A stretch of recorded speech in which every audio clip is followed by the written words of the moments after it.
നോക്കൂ, ഞങ്ങൾ കുറെ കാലങ്ങളായി പറഞ്ഞുകൊണ്ടിരിക്കുന്ന അതേ കാര്യങ്ങൾ തന്നെയാണ് CPM-ന്റെ സംസ്ഥാന സെക്രട്ടറി ഇപ്പോൾ വെളിപ്പെടുത്തിയിരിക്കുന്നത്.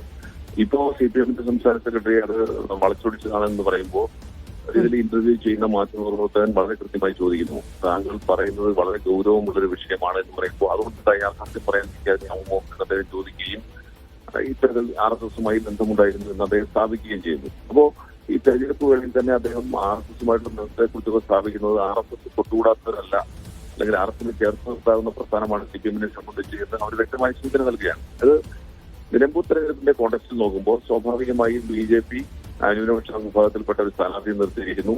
ഇവിടെ CPM-ന് അനുകൂലമായ വോട്ടുകൾ സംഭരിക്കുന്നതിന് വേണ്ടി BJP നിന്നും മറിക്കുന്നതിന് വേണ്ടിയുള്ള സ്റ്റേറ്റ്മെന്റ് തൊട്ടുകൂടായ്മ ഇല്ലാതാക്കുന്നതിന് അതൊരു പക്ഷേ ഈ തെരഞ്ഞെടുപ്പ് കൊണ്ട് അവസാനിക്കുന്നതല്ല, തുടർന്നങ്ങോട്ടുള്ള തെരഞ്ഞെടുപ്പുകളിലൊക്കെ ഇതൊരു ആയുധമാക്കി മാറ്റുന്നതിനുള്ള. പക്ഷേ ശ്രീ ജ്യോതികുമാർ ശാമുക്കല്ല, ഇപ്പൊ ഈ സമയത്ത് അദ്ദേഹത്തിന്റെ വായിൽ നിന്ന് എന്തുകൊണ്ട് അത് വന്നു എന്നറിയില്ല. പക്ഷെ അന്നത്തെ ഒരു രാഷ്ട്രീയ സാഹചര്യത്തിൽ അത് യോജിക്കാത്തവർ പോലും യോജിച്ച സാഹചര്യം അന്നുണ്ടായിരുന്നില്ലേ പ്രതിപക്ഷ പാർട്ടികൾക്കിടയിൽ? അടിയന്തരാവസ്ഥ സമയമാണ്.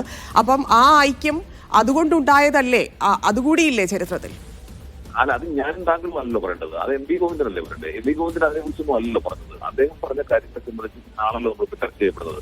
അപ്പോൾ അങ്ങനെ എന്തെങ്കിലും ക്ലാരിഫിക്കേഷൻ അദ്ദേഹത്തിനുണ്ടെങ്കിൽ ഞാനോ താങ്കളോ അല്ല പറയേണ്ടത്, അദ്ദേഹം തന്നെയാണ്. അദ്ദേഹത്തിന് അത്തരത്തിൽ ക്ലാരിഫിക്കേഷൻ ഇല്ല എന്ന് നമ്മൾ അദ്ദേഹം മനസ്സിലാക്കാൻ. അപ്പോ അതിനപ്പുറത്ത് നിന്ന് ഇപ്പോൾ കൃത്യമായി വരുന്ന വിവരങ്ങൾ എന്താണ്? ഇത് BJP തൊട്ടുകൂടാ പാർട്ടി അല്ല CPM-നെ സംബന്ധിച്ച്. CPM-ന്റെ സംസ്ഥാന സെക്രട്ടറി തന്നെ പറയുന്നു ഒരു ഭാഗത്ത്, മറുഭാഗത്ത് ഇപ്പോൾ ഇതിനുശേഷം തെരഞ്ഞെടുപ്പിന് ശേഷവും ഇത് തുടരും എന്ന ഒരു മെസ്സേജ് നൽകുന്നു. ഇവിടെ തെരഞ്ഞെടുപ്പ് സമയത്ത് തന്നെ ഇത്തരത്തിലൊരു സ്റ്റേറ്റ്മെന്റ് വരുമ്പോൾ അത് നിലമ്പൂർ തെരഞ്ഞെടുപ്പിൽ എങ്ങനെ ബാധിക്കുന്നുള്ളതാണ്. അവിടെയാണ് ഞാൻ പറഞ്ഞത്, ഇവിടെ CPM-ന്റെ സ്ഥാനാർത്ഥി മത്സരിക്കുമ്പോൾ BJP-യുടെ വോട്ടുകൾ കൂടി ലഭിക്കുക എന്ന ലക്ഷ്യത്തോടുകൂടി ആവാം. പക്ഷെ അതിനപ്പുറത്തേക്ക് CPM-ന്റെ സംസ്ഥാന സെക്രട്ടറി പറഞ്ഞത് ഇനി ആ CPM-ൽ ഉണ്ടാക്കിക്കൊണ്ടിരിക്കുന്ന കോളിളക്കം എത്രത്തോളം ഉണ്ട് എന്ന് താങ്കൾ ആലോചിച്ച് നോക്കൂ. ഇപ്പൊ സ്വരാജിന്റെ പരാജയം ഏകദേശം ഉറപ്പിച്ചു കഴിഞ്ഞു.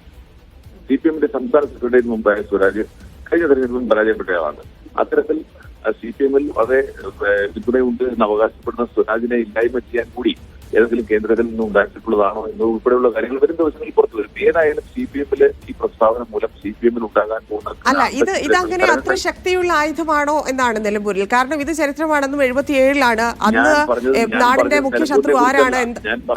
ഞാൻ പറഞ്ഞത് നിലമ്പൂരിന്റെ തെരഞ്ഞെടുപ്പിന് ശേഷം CPM-ൽ ഉണ്ടാകാൻ പോകുന്ന പൊട്ടിത്തെറിയെ സംബന്ധിച്ചാണ്. CPM-ൽ ഇതൊരു വലിയ പൊട്ടിത്തെറിക്ക് കാരണമാകുന്ന ഒരു സ്റ്റേറ്റ്മെന്റ് ആണ് MV ഗോവിന്ദന്റെ ഭാഗത്തു നിന്നും വന്നിരിക്കുന്നത്. അതൊരു യാഥാർത്ഥ്യമാണ്. ഞങ്ങൾ കഴിഞ്ഞ കുറെ കാലങ്ങളായി പറഞ്ഞുകൊണ്ടിരിക്കുന്നത്. ഇക്കാര്യത്തിലെങ്കിലും ശ്രീ MV ഗോവിന്ദനോട് യോജിക്കാൻ കഴിയില്ല. അദ്ദേഹം പറഞ്ഞത് 100% ശരിയാണ്. ഞങ്ങൾ കഴിഞ്ഞ കുറെ കാലമായി പറഞ്ഞുകൊണ്ടിരിക്കുന്ന യാഥാർത്ഥ്യം ഇപ്പോൾ അദ്ദേഹം തുറന്ന് സമ്മതിച്ചിരിക്കുന്നു എന്ന് വേണം. അല്ല, അത് ആ ചരിത്രം പാർട്ടിക്കാർക്കും അറിയായിരിക്കുമല്ലോ. അതുകൊണ്ട് ഇപ്പോഴും അങ്ങനെയാണ് CPM എന്ന് വിചാരിക്കുന്നുണ്ടാവില്ലല്ലോ. അങ്ങനെയല്ലല്ലോ നമ്മൾ അതിനെ കാണേണ്ടത്. ഏത് കോണ്ടെക്സ്റ്റിൽ ആര് പറഞ്ഞു എന്നുള്ളതല്ലേ പ്രധാനം. ഇപ്പൊ തെരഞ്ഞെടുപ്പ് വേളയിൽ MV ഗോവിന്ദൻ തന്നെ അത് തുറന്നു സമ്മതിക്കുമ്പോൾ ഇവർ ഏതെങ്കിലും ഒരു പാർട്ടി സെക്രട്ടറി സംബന്ധിച്ചിരുന്നു RSS-മായി ബന്ധപ്പെട്ടു എന്ന് നമ്മളൊക്കെ പറയുമ്പോഴും അങ്ങനെയൊന്നുമില്ല എന്ന് പറഞ്ഞുകൊണ്ട് ഒഴിഞ്ഞിരിക്കുന്നവരല്ലേ. അപ്പോൾ പാർട്ടിയുടെ സംസ്ഥാന സെക്രട്ടറി തന്നെ പരസ്യമായി അത് ഇത്തരത്തിലുള്ള ബന്ധത്തെക്കുറിച്ച് അംഗീകരിക്കുകയും അത് തുറന്നു പറയുകയും അത് ഒരിക്കൽ കൂടി എൻഡോസ് ചെയ്യണമെന്ന മാധ്യമപ്രവർത്തനം ആവശ്യപ്പെടുമ്പോൾ വീണ്ടും എൻഡോസ് ചെയ്യുകയും ചെയ്യുന്ന സാഹചര്യത്തിലൂടെ കടന്നു പോകുമ്പോൾ ആ CPM-ന്റെ ഇപ്പോഴത്തേക്കുള്ള അവസ്ഥയെ കുറിച്ചാണ് നമ്മൾ ചിന്തിക്കുന്നത്.